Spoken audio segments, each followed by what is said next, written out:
অনেক অনেক বছর আগের কথা, যখন ভগবান বুদ্ধ তাঁর শিষ্যদের সঙ্গে গ্রাম থেকে গ্রাম ঘুরে মানুষের কাছে সত্যের পথের বার্তা পৌঁছে দিচ্ছিলেন। একদিন তাঁরা এক ছোট্ট গ্রামে পৌঁছালেন। সেই গ্রামের মানুষ ছিল অত্যন্ত রাগী ও আত্মকেন্দ্রিক।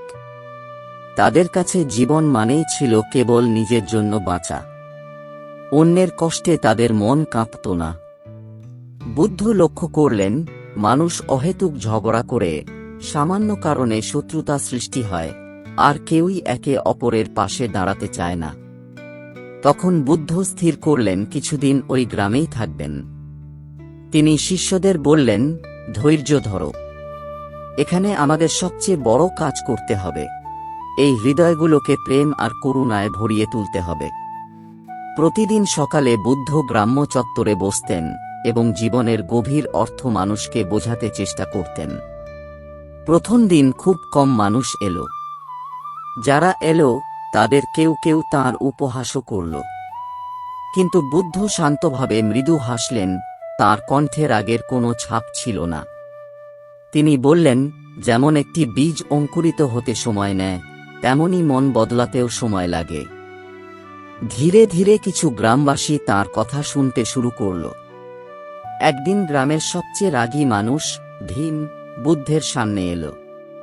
ভীম ছিল এমন একজন যে সব সময় অন্যদের উপর চেঁচামেচি করত, প্রতিবেশীদের সঙ্গে ঝগড়া লাগাত এবং নিজের লাভের জন্য কাউকে ঠকাতেও পিছপা হতো না।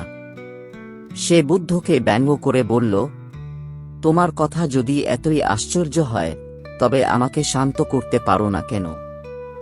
বুদ্ধ শান্তভাবে বললেন, ভীম, তুমি কি দেখছ সেই প্রদীপটিকে? বাতাসে কাঁপলেও সেটা নিভে না। সেই প্রদীপ অন্যদেরও আলো দেয়, নিজে জ্বলতে জ্বলতে।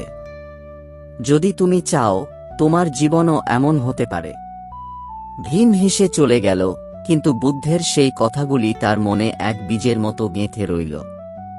রাতের অন্ধকারে যখন সে একা ছিল, তখন তার মন জুড়ে বুদ্ধের কথা বাজতে লাগল।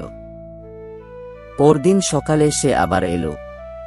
এবার তার মুখে ব্যঙ্গ ছিল না, ছিল এক গম্ভীরতা। সে বলল, আমাকে শেখাও, আমি বদলাতে চাই। বুদ্ধ মৃদু হেসে বললেন, পরিবর্তনের শুরু হয় ক্ষমা থেকে। প্রথমে তোমায় তাদের কাছে ক্ষমা চাইতে হবে যাদের তুমি কষ্ট দিয়েছ। ভীম গ্রামের মানুষের সামনে দাঁড়িয়ে হাত জোর করল। কম্পিত গলায় সে বলল, আমি জীবনে অনেককে কষ্ট দিয়েছি। আজ আমি আপনাদের সকলের কাছে ক্ষমা চাই। গ্রামের মানুষ স্তব্ধ হয়ে গেল। যাকে তারা ভয় পেত, সে আজ এত বিনয় নিয়ে দাঁড়িয়ে। বুদ্ধ বললেন, ভীম আজ সবচেয়ে বড় যুদ্ধে জয়ী হয়েছে, নিজের রাগের উপর জয়। এরপর থেকে গ্রামের চেহারাই বদলে গেল। মানুষ একে অপরকে সাহায্য করতে শুরু করল। আগে যেখানে ছিল ঝগড়া, সেখানে এখন সহযোগিতা। শান্তি ও আনন্দ গ্রাম জুড়ে ছড়িয়ে পড়ল। গ্রাম ছাড়ার আগে বুদ্ধ তাঁর শিষ্যদের বললেন, দেখো, পরিবর্তন সম্ভব যখন আমরা অন্যদের জন্য ভালোবাসার আলো জ্বালাই। শিষ্যরা হাসল। তারা দেখল, শুধু ভীম নয়, পুরো গ্রাম যেন এক নতুন জন্ম নিয়েছে। বুদ্ধ শেষবারের মতো গ্রামটির দিকে তাকিয়ে বললেন, মনে রেখো, সত্যিকারের শক্তি কারো উপর জয়ী হওয়ায় নয়, বরং নিজের ভিতরের অন্ধকারকে জয় করার মধ্যে। যখন তুমি নিজের ভেতরের অন্ধকারকে সরিয়ে দেবে, তখনই তুমি অন্যদের জন্য আলো হয়ে উঠবে। গ্রামের মানুষ বুদ্ধের পায়ে নত হয়ে প্রতিজ্ঞা করল, তারা আজীবন তাঁর শিক্ষা মেনে চলবে। বুদ্ধ করুণাময় হাসি নিয়ে সেখান থেকে এগিয়ে গেলেন, কিন্তু তাঁর কথা গ্রাম জুড়ে প্রতিধ্বনি হতে থাকল, যেন সেখানে এক চিরস্থায়ী আলো জ্বলে উঠেছে।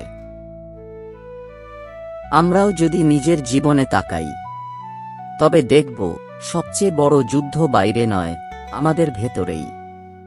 যখন আমরা নিজের রাগ, অহংকার আর স্বার্থপরতাকে জয় করতে শিখি, তখনই আমরা সত্যিকার অর্থে বিজয়ী হই।